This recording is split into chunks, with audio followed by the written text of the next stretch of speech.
English talaga, no? Diretso. So, bigla ako na Pre-practice ko yun eh. Gusto ko lumabog.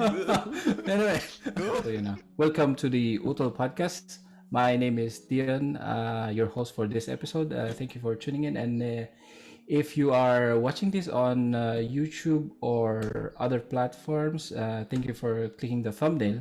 I hope you enjoy our first episode. So before anything else, I think let me introduce you to the rest of the crew. And I'll start with myself. English talaga, no? Diretso. So, bigla ako na Pre-practice ko yun eh. Gusto ko lumabog. Anyway. Masakit siya ko. Okay, parang totoong podcast Anyway, let me start with myself. My name is Dione, originally from the Philippines and currently living in Denmark with my wife and our newborn. How cool is that, guys? Congratulations! Congrats. Oh, Yeah. So, hi guys, welcome sa aming podcast, Utolhood Podcast. Like Dion said, and my name is Earl. Dito naman ako currently living sa Germany, and it's been 7 years nandito na ako sa Germany. Also member ng Utol since high school namin yan. Yung friendship namin since high school. And until now, yan. Magkakaibigan pa rin. And currently working as a nurse dito. So sa mga susunod na episodes or as we go on, mas may papakilala ko siguro yung sarili ko sa inyo. Ako naman si Chad. Nakatira din sa Canada. I live here for about, kasi dumating ako dito parang 2011 September. So past 10 years na nandito ako. Trabaho ko ngayon dito as a healthcare provider, as a nurse. So yeah, namimiss ko na nga ang Pinas. I think I've been to the Philippines about 3 times lang in the last 10 years. So namimiss ko na sobra. And crossing my fingers, I'll be able to visit the Philippines again this coming November. So mga kautol dyan, kita-kits tayo sa Pinas sa November. So hi guys, you can call me Vic. One of the founding members ng Utol. So we started back in high school. So happy to up to now, solid pa rin yung barkadahan namin. And more about myself, I'm currently residing in the Philippines, unlike my friends here, who's pretty much spread out throughout the globe. So like Earl said, you'll learn more about us in the coming episodes. So looking forward to that. For the first episode, no? This is our first episode. I remember, ang tagal nating plinano ito, no? Was it about almost a month na? Almost a month, yes. And we did a couple of recordings as well. Nag-screen test kami. Anyway, that was really, really fun. So we're basically stepping to a new ground here, starting a podcast. But for our first episode, we basically just wanted to introduce ourselves, diba? And then talk about our roots. I think it's really important for our viewers to know more about us. We all grew up in a small town called Bambang in Nueva Vizcaya. That is actually 256 kilometers north of Manila. Am I right, guys? Yes, that's correct. Naimbag nga bigat yo, dita amin. Well, amin nga taga-Bambang. Mga taga-Bambang yo. Yes. mga Ilocano sa Germany, guten Tag sa inyong lahat. There you go. Guten Tag kanya yung amin. Yeah, nice. So, about our roots, pag-usapan natin kung paano ba tayo actually ulit nagsimula. Si Chad, I think maganda yung memory niya kaysa sa akin when it comes to our history. Well, we actually, I believe that we all started with you actually, because of your music and bumalik sa yeah, kasi we actually followed you on that one, right? And then we started like going together in groups and stuff like that, right? At saka yun nga, lagi natin tinatawag natin yung sarili nating tol. dati, di ba? And that started with Earl as well. Tapos yun nga, parang napansin ng mga tao sa paligid natin, ng mga schoolmate natin, yun yung laging tawagan natin. So, niloloko nila na tayo pag dumadaan tayo sa mga corridor, niloloko nila tayo. Oh, yun na yung mga tul, mga ganun, di ba? Kaya yun, simula nun, tinawag na natin yung sarili nating utol. Yeah. Hindi ko alam, hindi ba normal yung tawagan utol sa Bambang nun? Kasi wala akong idea dahil hindi pa nga ako marunong mag-Ilocano that time eh. Wala nagpauso nun, tol. Anong tawagan nyo nun dati? Sa mga tropa? Manong. Brad. Manong. Yeah, usually Brad or Brad. Yeah. So, share ko lang naman yung earliest memories ko, guys, kung paano nabuo yata yung friendship natin, yung utol. Parang sa pagkakaalala ko, nakikita ko noon si Dione madalas na may hawak na gitara o may dalang gitara sa school. And then, dahil mahilig din naman ako sa music, medyo naging interested ako. And then parang sumama-sama ako sa inyo noon. And then parang from that point on, tinuturuan din tayo ni Dione, no? Mga basic chords, ganyan. Yan, parang doon nag-umpisa yung memories ko. Music with utol. Bumabalik na yung memories ko.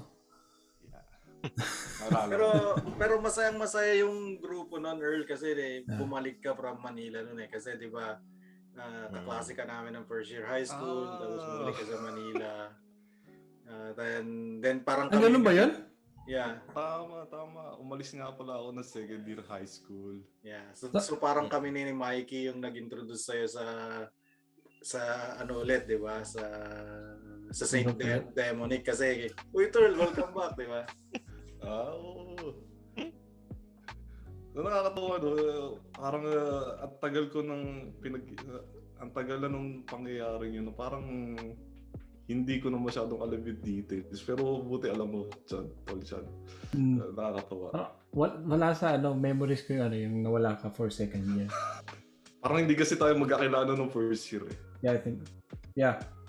Yun lang, parang naalala ko lang sa third year tayo nag-meet. Parang hindi, siguro yun, parang medyo, tulad ng sinabi ko, medyo blurry yung memory ko sa high school. But anyway, we're here now. I think, si Mikey, I think, what do you remember about, paano tayo nagsimula?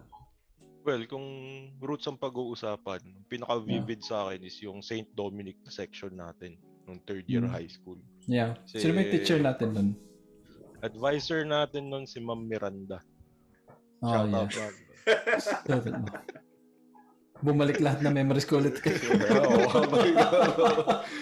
Nagre-refresh yung memory. So, yun. So, should we mention the school pala? Yeah, sure. St. Catherine School. Yeah. So, mga Catherinians dyan. Shoutouts. Sa mga Catherinians. Sa mga teacher namin, principal namin dati, si Ma'am Silva. Ma'am, shout out. Oo. Si Ma'am Diane. So, si Ma'am Diane. Ma'am Diane.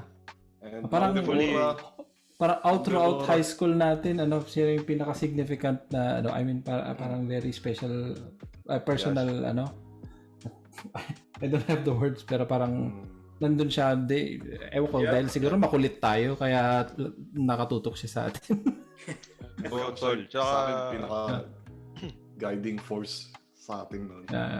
Yeah. I think we should have an episode to interview her. I don't know. Yes, I agree. Sure. More about our roots. She can tell more. Definitely. Yeah. So, that's great. Yeah, go ahead. So just going back to the question, Dion. Yun nga. So we started high school. We bonded together kasi syempre teenage life's pretty much the most adventurous part. So I'm happy na tayo magkakasama kasi kung ibang group of people, hindi ko alam kung mamumove pa rin tayo ng the way we are now. So I'm very thankful for that. And that's the fondest memory of our roots for me. Yeah, that's really nice to hear. Hindi ko rin na-realize. No? Yak-yak pa kayo nun eh. moving on, we started talking about this podcast mga a little over 3 weeks ago. Yes. Or wasn't it three weeks ago? And then we have a lot of interesting ideas. I think everyone, almost us is on board. But actually, just to mention it, hindi ito yung buong Utol group. This is only half of the group, right?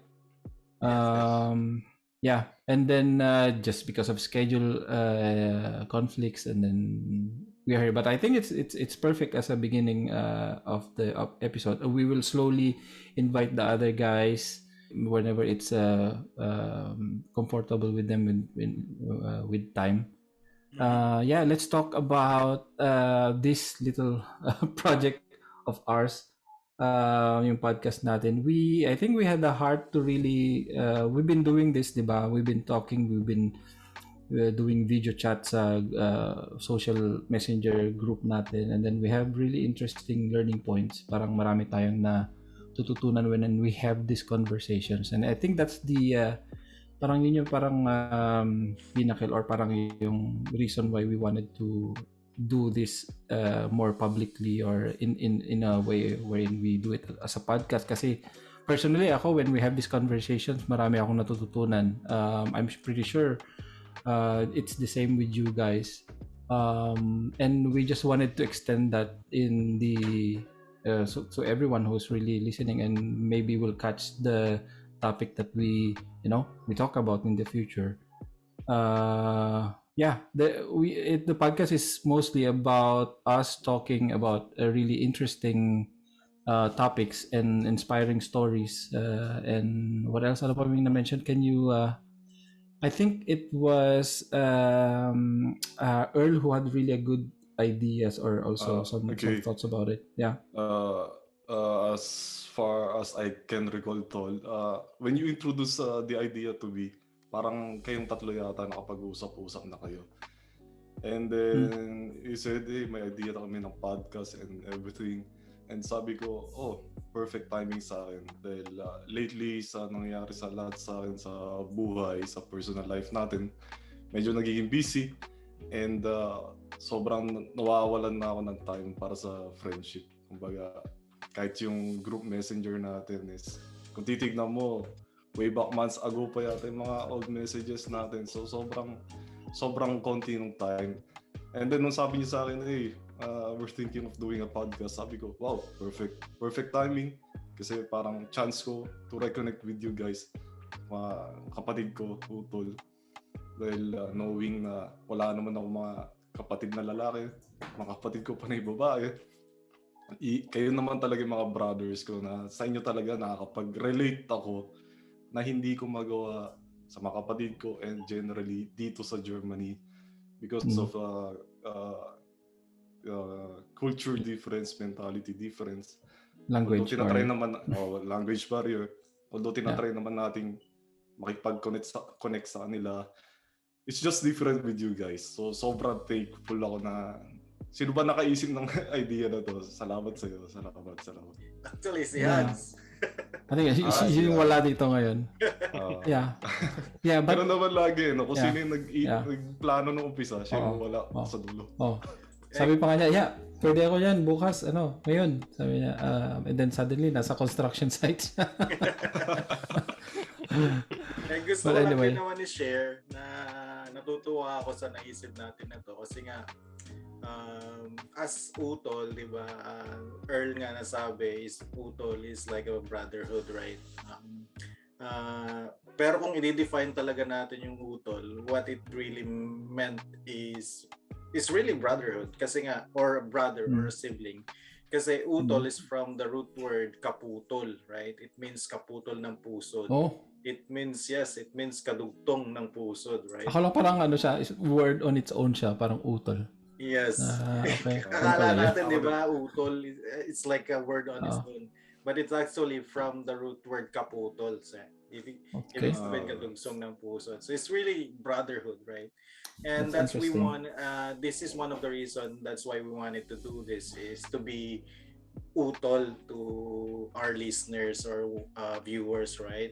Because ang gusto rin natin i-share yung kung ano mga natututunan natin dito sa abroad siguro sa kanila, yung journey natin dito, paano tayo nakapunta dito. At least baka kung gusto rin nilang magpunta ng Germany, Canada, at least baka may ma-pick up sila sa na experiences natin, right?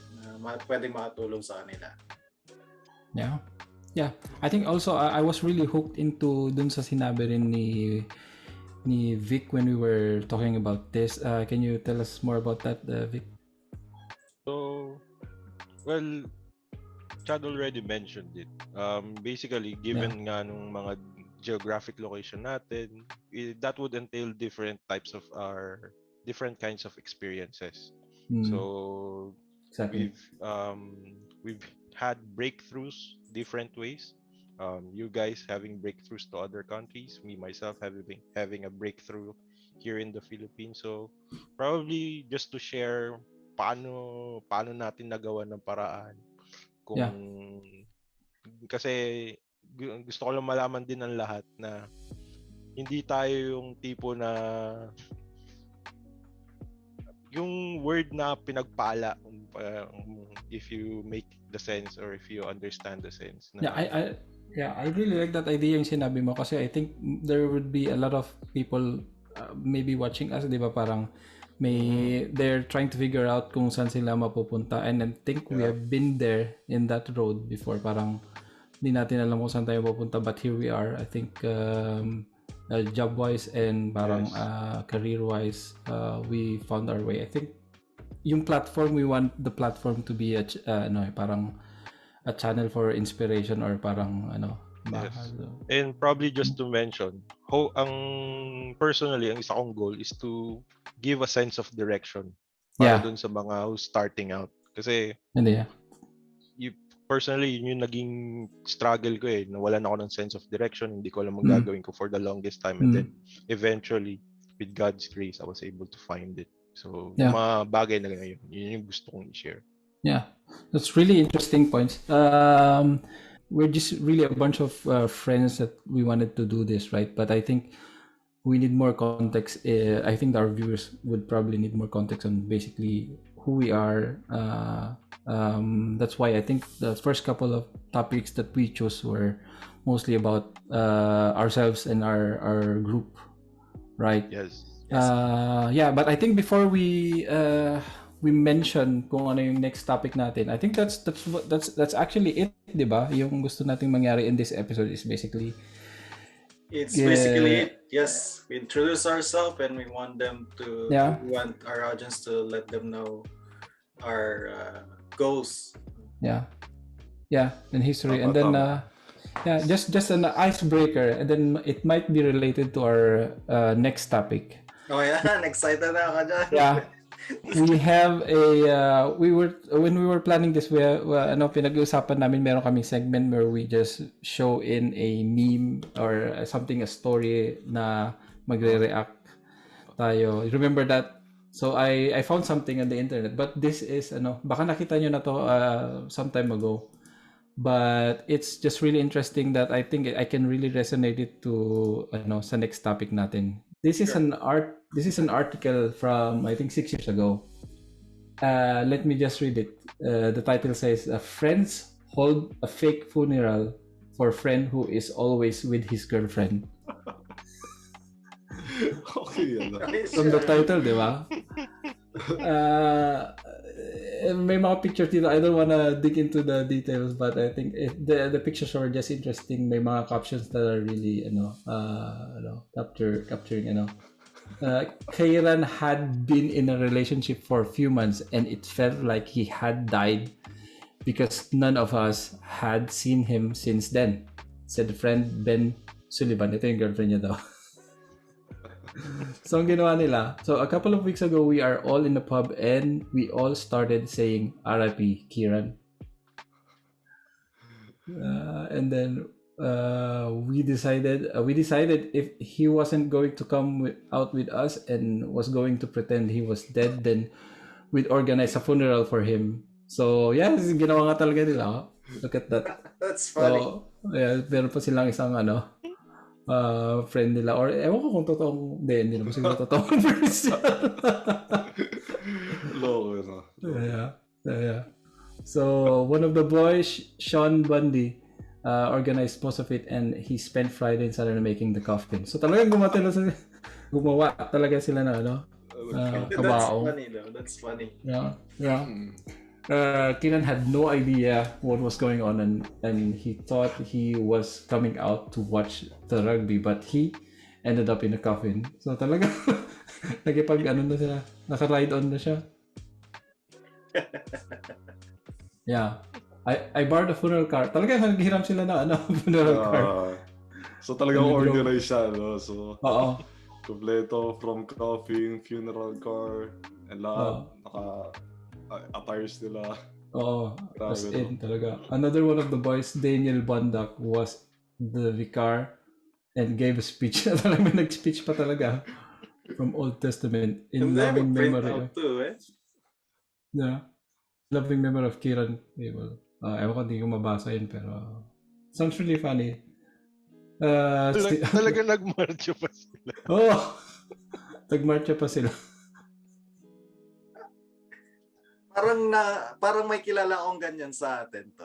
Yeah, that's exactly Exactly. Meron tayong ganyang Ewan ko mag-agree kayo dito sa sabihin ko, pero shoutout ko muna kay Utol TJ. TJ? Bakit? Kasi ibang case ba yan? Ewan ko kung kasi basta magkasama kasi kami sa apartment ni Utol TJ, and lagi sila ni girlfriend niya magkasama sa computeran. Nag-overnight sa computeran. Yeah. So parang ganun din yung situation ni TJ noon, Yeah. Talagang pero in fairness kay Kieran ba yung pangalan nung sa article? Maganda kasi yung girlfriend. Maganda yung girlfriend ko. Babay na mga tol. Parang tamang farewell lang nila. Yeah. So it's not really related sa, I mean, in a way related sa topic natin, but our next topic, do you want to share that Chad? Yeah, kasi we've been missing a friend actually.